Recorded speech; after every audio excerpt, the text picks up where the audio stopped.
Good morning students. बेटा आज हम पढ़ने जा रहे हैं कृतिका का पाठ 3 साना साना हाथ जोड़ी, जो कि एक यात्रा वृत्तांत है। इस पाठ की लेखिका हैं मधु कांकरिया जी। इनका जन्म कोलकाता में सन 1957 में हुआ था। इन्होंने कोलकाता विश्वविद्यालय से अर्थशास्त्र में एमए और कंप्यूटर एप्लीकेशन में डिप्लोमा प्राप्त किया था। इनकी प्रमुख रचनाएं पत्ताखोर, सलाम आखिरी, खुले गगन के लाल सितारे, अंत में ईशु। इन्होंने अनेक यात्रा वृत्तांत भी लिखे हैं। इनकी रचनाओं में विचार और संवेदना की नवीनता मिलती है। इन्होंने समाज में व्याप्त समसामयिक समस्याओं पर अपनी लेखनी चलाई है। इनकी भाषा सहज, भावानुरूप और प्रभावमयी तथा चित्रात्मक है। अब हम पाठ की ओर चलते हैं। लेखिका मधु कांकरिया ने अपने यात्रा वृत्तांत में गंगटोक से लेकर हिमालय तक की यात्रा में प्राकृतिक दृश्यों के वर्णन के साथ उन दृश्यों को भी छुआ है जिनमें विषम परिस्थितियों में पुरुष और महिलाएं जीवन संघर्ष में लगी रहती हैं। इस पाठ में लेखिका के सहृदयता होने का पता चलता है, क्योंकि उनका मन प्रकृति की मनोहारी छटा देखने से अधिक जोखिम भरे कार्यों को करती हुई महिलाओं की ओर देखने में लगता है। लेखिका इस पाठ के माध्यम से यह बताना चाहती हैं कि यात्राओं से मनोरंजन, ज्ञानवर्धन एवं अज्ञात स्थलों की अज्ञात स्थानों की जानकारी के साथ साथ भाषा और संस्कृति का भी आदान प्रदान होता है। लेखिका जब भी महानगरों की भाव शून्यता, भागम भाग और यंत्रवत जीवन से ऊब जाती है तो दूर दूर यात्राओं पर निकल पड़ती है। उन्हीं यात्राओं के अनुभवों को उन्होंने अपने यात्रा वृत्तांत में शब्दबद्ध किया है और इस लेख में उन्होंने भारत के सिक्किम राज्य की राजधानी गंगटोक और उनके आगे हिमालय की यात्रा का वर्णन किया है। सबसे पहले हम गंगटोक शहर के बारे में पढ़ेंगे कि लेखिका को गंगटोक शहर देखकर ऐसा लगा कि आसमान की शून्यता नीचे बिखर गई है और सारे तारे नीचे बिखरकर टिमटिमा रहे हैं। बादशाहों का एक ऐसा शहर जिसका सुबह शाम रात सब कुछ सुंदर था। सुबह होने पर एक प्रार्थना होठों को छूने लगी। साना साना हाथ जोड़ी, गर्दहु प्रार्थना, हामरो जीवन तिमरो को सेली, यानी छोटे छोटे हाथ जोड़कर प्रार्थना कर रही हूँ कि मेरा सारा जीवन अच्छाइयों को समर्पित हो। लेखिका ने प्रार्थना के ये बोल आज सुबह की एक नेपाली युवती से सीखे थे। सुबह युमथांग के लिए निकलना था, किंतु आँख खुलते ही बालकनी की ओर भागी थी, क्योंकि लोगों ने बताया था कि यदि मौसम साफ हो तो बालकनी से ही हिमालय की सबसे ऊंची चोटी कंचनजंगा दिखाई देती है। किंतु पिछले वर्ष की तरह ही आज भी आसमान हल्के हल्के बादलों से ढका था। कंचनजंगा तो नहीं दिखाई दी, किंतु तरह तरह के इतने सारे रंग बिरंगे फूल दिखाई दिए कि लगा फूलों के बाग में आ गई हूँ।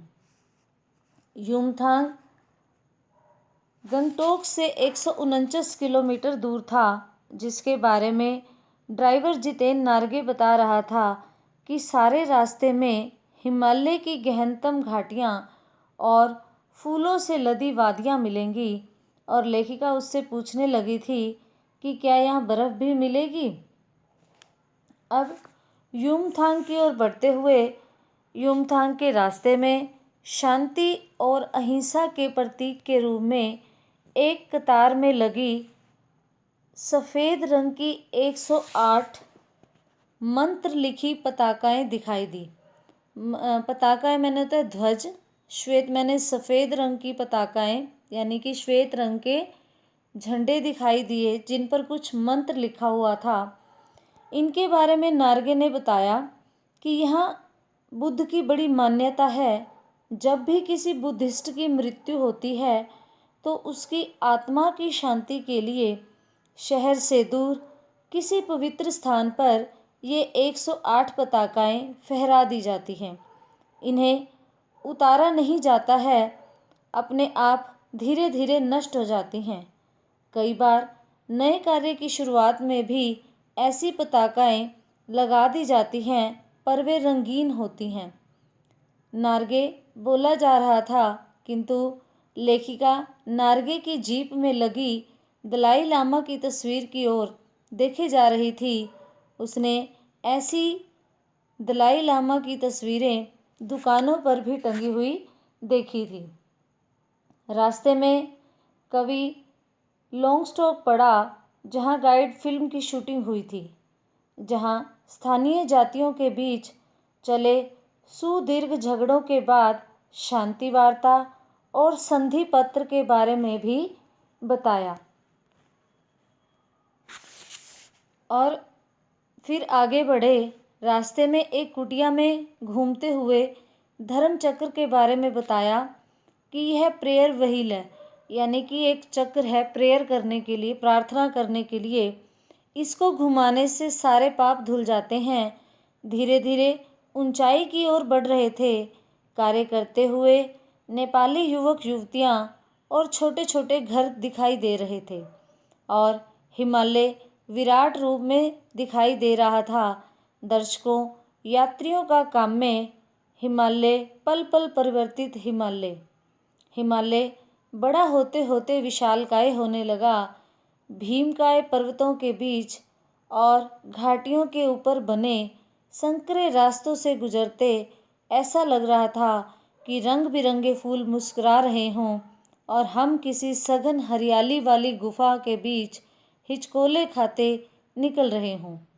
इस असीम बिखरी सुंदरता को देख सैलानी झूम झूम गा रहे थे, सुहाना सफ़र और ये मौसम हंसी। किंतु लेखिक एक ऋषि की तरह शांत थी और वह सारे दृश्य को अपने भीतर भर लेना चाहती थी। यानी कि वो हिमालय की सुंदरता से इतनी प्रभावित थी, लगातार उसे देखती जा रही थी और उसका भाव यह था कि वह उस सुंदरता को अपने मन में भर ले। वह जीप की खिड़की से आसमान को छूती हुई पर्वत शिखरों को देखती, कभी चांदी की तरह चमकती तीस्ता नदी के सौंदर्य को देखती, तो कभी शिखरों के बीच भी शिखरों से गिरते हुए झरने सेवन सिस्टर्स वाटरफॉल को देखती, जिसके सौंदर्य को सैलानी अपने अपने कैमरों में कैद कर रहे थे।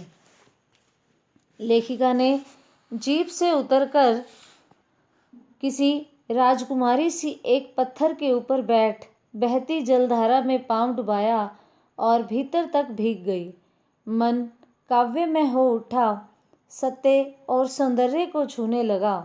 लेखिका को लगा कि उन अद्भुत क्षणों में जीवन की शक्ति का एहसास हो रहा है।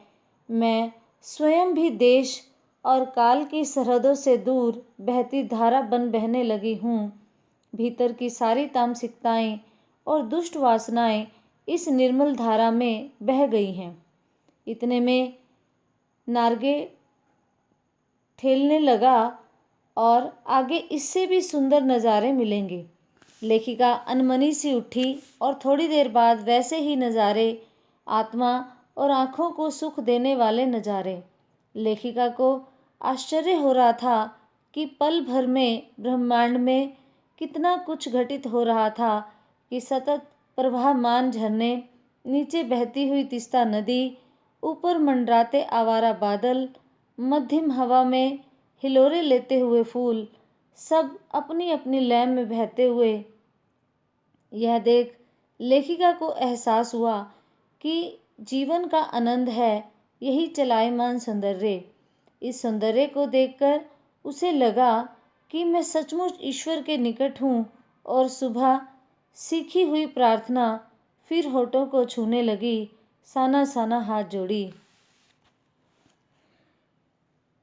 मातृत्व और श्रम साधना का दृश्य, यानी कि वहाँ की जो औरतें हैं कितनी मेहनत करती हैं। इस दृश्य में यही बताया गया है कि लेखिका के मन में सौंदर्य की छटा छिटक गई।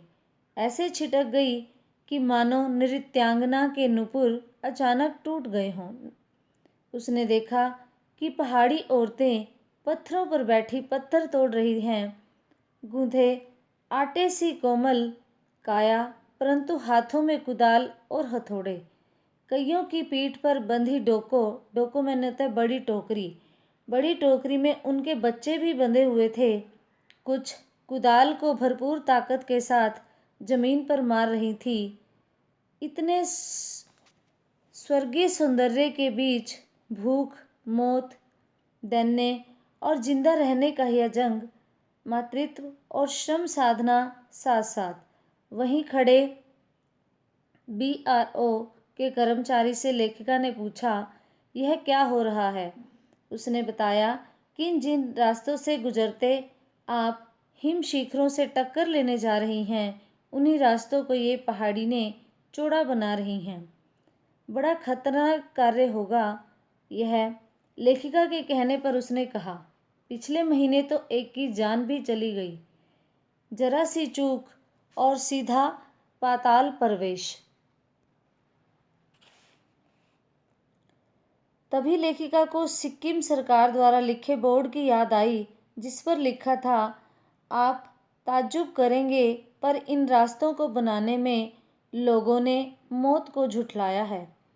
पर याद कर लेखिका का मानसिक चैनल बदल गया। उसे पलामू और गुमला के जंगलों की याद आ गई। उसने वहाँ देखा था कि पीठ पर बच्चे को कपड़े से बांधकर पत्तों की तलाश में वन वन डोलती आदिवासी युवतियाँ। उन आदिवासी युवतियों के फूले हुए पांव और इन पत्थर तोड़ती हुई पहाड़ियों के हाथ में पड़ी गांठें दोनों एक ही कहानी कहते हैं कि आम जिंदगी की कहानी हर जगह एक सी है कि सारी मलाई एक तरफ, सारे आंसू, अभाव, यातना और वंचना एक तरफ। तभी उन्हें गमगीन देखकर जितेन नार्गे ने कहा, मैडम, यह मेरे देश की आम जनता है। इन्हें तो आप कहीं भी देख लेंगी। आप इन्हें नहीं, पहाड़ों की सुंदरता को देखिए, जिसके लिए आप इतने पैसे खर्च करके आई हैं। किंतु लेखिका मन ही मन सोच रही थी कि ये देश की आम जनता नहीं है, जीवन का संतुलन भी है। ये कितना कम लेकर समाज को कितना अधिक वापस लौटा देती हैं। तभी लेखिका ने देखा कि वे श्रम सुंदरियां किसी बात पर खिलखिलाकर हंस पड़ी और ऐसा लगा कि जीवन लहरा उठा हो, सारा खंडर ताजमहल बन गया हो। उसके बाद दृश्य है कि स्कूल से लौटते हुए पहाड़ी बच्चे, कि पहाड़ी बच्चों को स्कूल कैसे जाते हैं और कैसे वापस आते हैं, कितनी उन्हें चढ़ाई चढ़नी पड़ती है। लेखिका लगातार ऊंचाइयों की ओर बढ़ रही थी। रास्ते में स्कूल से लौटती पहाड़ी बच्चे मिले, जिनके बारे में नार्गे बता रहा था, यहाँ का जीवन बड़ा ही कठोर है। यहाँ केवल एक ही स्कूल है। दूर दूर से बच्चे उसी स्कूल में जाते हैं। इस स्कूल में पढ़ने वाले अधिकांश बच्चे अपनी माँओं के साथ काम करते हैं। आगे बढ़ते जा रहे थे, खतरा भी बढ़ता जा रहा था। रास्ते भी संकरे होते जा रहे थे। रास्ते में जगह जगह लिखी हुई चेतावनियाँ खतरों के प्रति सजग कर रही थी। सूरज ढल रहा था। उस समय पहाड़ी औरतें गायें चराकर वापस लौट रही थी। कुछ लड़कियों के सिर पर लकड़ियों के भारी गट्ठर थे। आसमान बादलों से घिरा था। उतरती संध्या में जीप अब चाय के बागानों से गुजर रही थी।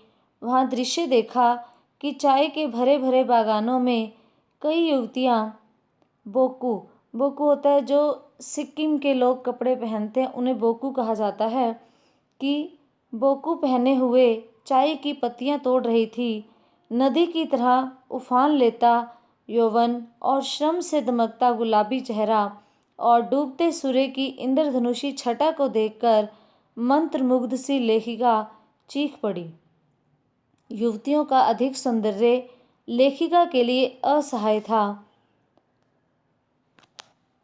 गगनचुंबी पहाड़ों के नीचे सांस लेती एक छोटी सी बस्ती लायूंग तीस्ता नदी के तीर पर लकड़ी के बने घर में ठहरे। अपनी सुस्ती दूर करने के उद्देश्य से हाथ मुंह धोकर तीस्ता नदी के किनारे पत्थरों पर बैठ गई। वातावरण में अद्भुत शांति आंखें भर आई। लेखिका ने अनुभव किया कि ज्ञान का नन्हा सा बोधिसत्व जैसे भीतर उगने लगा। वही सुख शांति है, सुकून है जहाँ अखंडित संपूर्णता है। पेड़ पौधे, पशु पक्षी और आदमी सब अपनी अपनी लय, ताल और गति में हैं। आज की पीढ़ी ने प्रकृति की इस लय, ताल और गति से खिलवाड़ कर अक्षम्य अपराध किया है। अंधेरा होने से पहले तीस्ता नदी की धार तक पहुंची। लकड़ी के बने छोटे से गेस्ट हाउस में रुके। रात गहराने लगी। जितेन ने गाना शुरू कर दिया। एक एक कर सभी सैलानी गोल गोल घेरा बनाकर नाचने लगे। लेखिका की 50 वर्षीय सहेली कुमारियों को भी मात करती हुई नाचने लगी, जिसे देखकर लेखिका अवाक रह गई। अवाक होता है कि कुछ अचानक ऐसा देख लेना, आप बिना बोले ही रह जाते हैं, हैरान हो जाना। लायूंग की सुबह वह टहलने निकली। बर्फ़ की तलाश थी, कहीं बर्फ़ नहीं मिली। घूमते हुए सिक्किमी नवयुवक ने बताया कि बढ़ते प्रदूषण के कारण स्नोफॉल लगातार कम होता जा रहा है। 500 फीट ऊंचाई पर कटाव में बर्फ़ मिल जाएगी। कटाव की ओर सफ़र शुरू किया। बादलों को चीरती हुई खतरनाक रास्तों पर जीप आगे बढ़ रही थी। जगह जगह चेतावनियां लिखी हुई थी। सबकी सांसें रुकी हुई थी। कटाव के करीब पहुँचे। नार्गे ने बताया कि कटाव हिंदुस्तान का स्विट्ज़रलैंड है। आगे बढ़ने पर चारों ओर साबुन के झाग की तरह गिरी हुई बर्फ़ दिखी। सभी सैलानी जीप से उतरकर मस्ती से बर्फ़ में कूदने लगे। घुटनों तक नरम नरम बर्फ़। सब फ़ोटो खींच रहे थे और लेखिका सोच रही थी कि शायद ऐसी ही विभोर कर देने वाली दिव्यता के बीच हमारे ऋषि मुनियों ने वेदों की रचना की होगी, जीवन मूल्यों को खोजा होगा,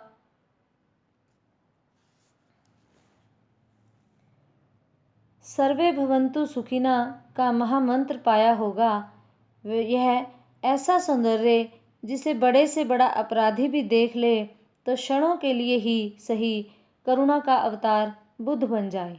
दूसरी ओर लेखिका की सहेली मणि भी दार्शनिक की तरह कह रही थी, ये हिम शिखर जल स्तंभ हैं पूरे एशिया के। देखो प्रकृति भी किस नायाब ढंग से सारा इंतजाम करती है। सर्दियों में बर्फ़ के रूप में जल संग्रह कर लेती है और गर्मियों में पानी के लिए जब त्राही त्राही मचती है तो ये ही बर्फ़ शिलाएं पिघल पिघल कर जलधारा बन हमारे सूखे कंठों को तरावट पहुंचाती हैं। कितनी अद्भुत व्यवस्था है जल संचय की। इस तरह नदियों का कितना उपकार है हम पर। आगे बढ़े। फौज की छावनियां दिखाई दी। थोड़ी दूर पर चीन की सीमा है, जहां सैनिक -15 डिग्री सेल्सियस पर पहरा देते हैं। एक सैनिक लेखिका के पूछने पर बता रहा था कि आप चैन की नींद सो सकें, इसलिए हम यहाँ पहरा देते हैं। लेखिका सोचने लगी कि जिन बर्फीले इलाकों में बैसाख के महीने में 5 मिनट में हम ठिठुरने लगे, तो ये हमारे जवान पौष माघ के महीने में जब सब कुछ जम जाता है तब कैसे तैनात रहते होंगे। लायूंग से यूमथांग की ओर बढ़े। यहाँ एक नया आकर्षण था। यहाँ एक नया आकर्षण था। ढेरों रोडोडेंड्रो और पियूता के फूल। इन घाटियों में बंदर भी दिखाई दिए। युमथांग पहुँचे। मंजिल तक पहुँचने की खुशी थी। वहाँ चिप्स बेचती सिक्किमी युवती ने पूछा था, क्या तुम सिक्किमी हो? तो उसने कहा, नहीं, मैं इंडियन हूँ। यह सुन लेखिका को बहुत अच्छा लगा। वहाँ पहाड़ी कुत्ते भी थे, जिन्हें देखकर मणि ने कुत्तों के बारे में बताया कि ये पहाड़ी कुत्ते हैं, ये भौंकते नहीं हैं, ये सिर्फ चांदनी रात में ही भौंकते हैं। यह सुनकर लेखिका को आश्चर्य हुआ। क्या समुद्र की तरह कुत्तों पर भी चांदनी कामनाओं का ज्वार भाटा जगाती है? जितेन तरह तरह के जानकारियाँ देता रहा। यहाँ गुरु नानक की थाली से चावल छिटक गए थे। यहाँ देवी देवताओं का निवास है। यहाँ जो गंदगी फैलाएगा वह मर जाएगा। हम लोग यहाँ गंदगी नहीं फैलाते हैं। हम पहाड़, नदी, झरने और सभी की पूजा करते हैं। हम गंगटोक नहीं, गंतोक कहते हैं। जितेन गंतोक के बारे में बताने लगा कि सिक्किम के भारत में मिलने के बाद कप्तान शेखर दत्ता के सोच के अनुसार घाटियों में रास्ते निकालकर टूरिस्ट स्पॉट बनाया गया है। अभी भी रास्ते बन रहे हैं और नए स्थानों की खोज जारी है। इसलिए लेखिका बार बार उन दृश्यों की ओर बढ़ती है और उनका यह नज़रिया है कि मैं इन प्राकृतिक दृश्यों को अपने मन में अच्छी तरह से भर लूं, ताकि जब मैं यहाँ से जाऊं तो कुछ समय के लिए ही सही इन सब प्राकृतिक दृश्यों की छवि मेरे मन में बनी रहे। लेखिका मन ही मन यह सोचती है कि मनुष्य की असमाप्त खोज का नाम ही सौंदर्य है।